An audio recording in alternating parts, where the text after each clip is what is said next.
Bismillah, alhamdulillah, salatu salam, rasulullah, sallallahu alayhi wa sallam. Assalamu alaikum wa rahmatullahi wa barakatuh. My name is Tariq Khalid. I'd like to welcome to our program here at Sharjah Broadcasting Authority on getting closer to Allah, getting closer to your Lord, your creator and sustainer, the one who has created each and everything, that which we are aware of, that which we are not aware of, things which we see, things which we do not see, things which existed in the past, which, as far as we know, don't exist today, and things which we are not aware of, which have not yet been exposed, or which may not even be in existence. Allah knows best. And today we want to talk about the names, some of the names of Allah. And it is very interesting that Allah subhanahu wa ta'ala has revealed to us in the Quran some of his names, and to call on him, and in particular in this means and methodology. And the converse of that is that we find, I don't really know about other languages and what they're doing linguistically, but I'd be curious, and maybe I'll talk about this at another time. Talk to some linguist and make a comparative analysis about what has happened in their language today, how that language is used, particularly in broadcasting media. Because in English language, for sure, this is what I'm very much aware of. The inappropriate, for lack of a better description, use of the name of Allah is very common. And what do I mean? I mean by that even people laughing, we have comedians, we have programs, we have singers, rappers, entertainers of different types, actors, poets who curse Allah. And people see it as entertaining in one way or another. Some people even laughing at this, that some people are known for using this particular type of language. Now, I'm an older person, so I have seen this transition in the media from what it was historically, and of course, particularly this medium in America. I remember when television just was new, when everybody didn't necessarily have a television, and as it grew to what we see today has happened in my lifetime. But also the evil, I've also seen that regress. And part and parcel of that, I find, and what I personally feel, one of the biggest evils is the cursing of Allah. The harmful and despicable speech that we find commonly among some people who are using this medium. And as a result of that, in English language, and I'm very curious now that I'm mentioning it about other languages, in English language, it has been common, or it's become common today, and not necessarily with only young people. Say, well, you know, young people, their language has become very filthy, but it's not only young people. And we have to remember, the young people, if we're talking about the teenagers and the young adults, they haven't been on this earth that long. But those of us who are their parents or grandparents, we need to look at ourselves and see what it is that we've done to partake of this regression in dialogue. And in some instances, you just want, for me personally, you want to put your hands in your ears. And sometimes this is a report, for example, a news program where they're reporting about such and such an incident, and the language is horrific. And some people, they don't see anything wrong with it. It's become common. So we want to talk about not the negative, we want to talk about the positive. I'm only mentioning the negative because to me personally, and to many people, and for the Muslims, it is essential to understand this, Cursing is something that is not acceptable from Allah subhanahu wa ta'ala, number one. And the Prophet sallallahu alaihi wasallam, he said a very powerful statement, which is very simple. Speak good or be silent. Speak good or be silent. Think about this. It's very simple, but very deep and very powerful. So let's see. In this description, let's see what Allah subhanahu wa ta'ala says. And this is Surah Kahf, Surah number 18, verse number 58. Bismillah ar-Rahman ar-Rahim.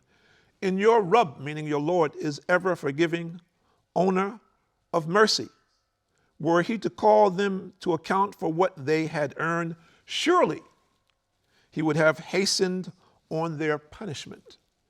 Instead, they have their own appointed time, beyond which they will find an escape.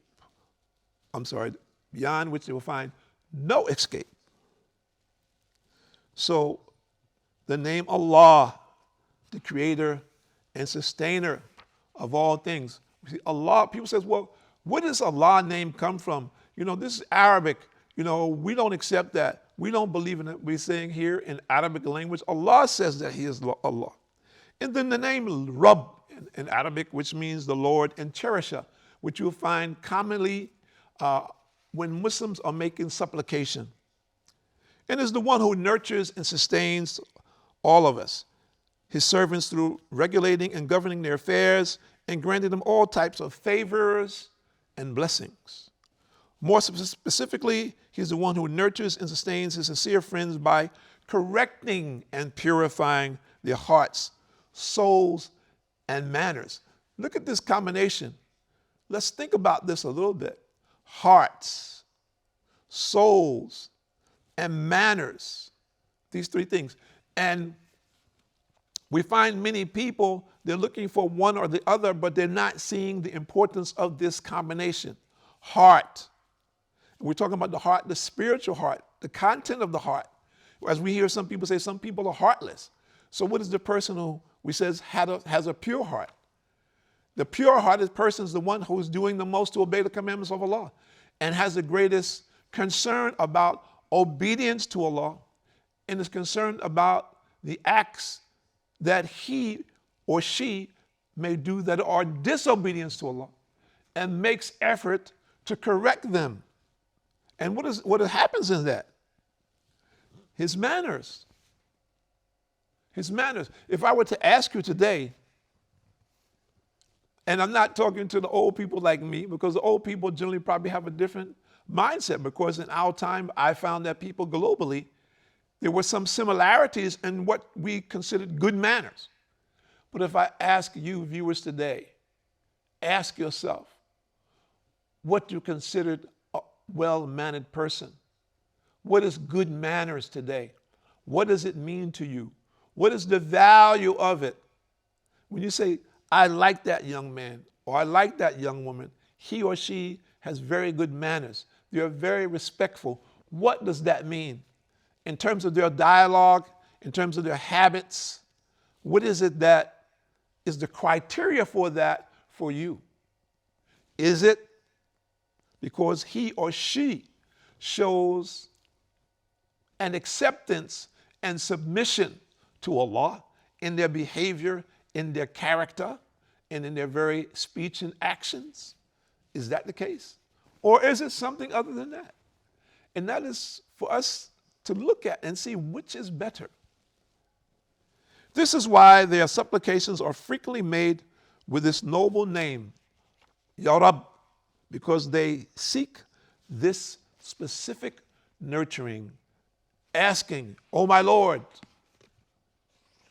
please invoke me with your blessings and your mercy, as an example. And in Surah Baqarah, this is Surah number 2, verse number 255, and this is called Ayat al-Kursi. And Allah says here again, Allah, remember, because this is for the people who say, I don't know what Allah is. I don't have, this is strange to me. Allah is saying Himself, Allah, there is none worthy of worship but He, the living, the self-sustaining. He is not subject to drowsiness, or to him belongs whatever is in the heavens and the earth.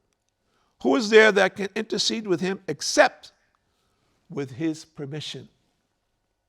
He knows what is before them and what is behind them, but they cannot encompass anything of his knowledge except that which he wills.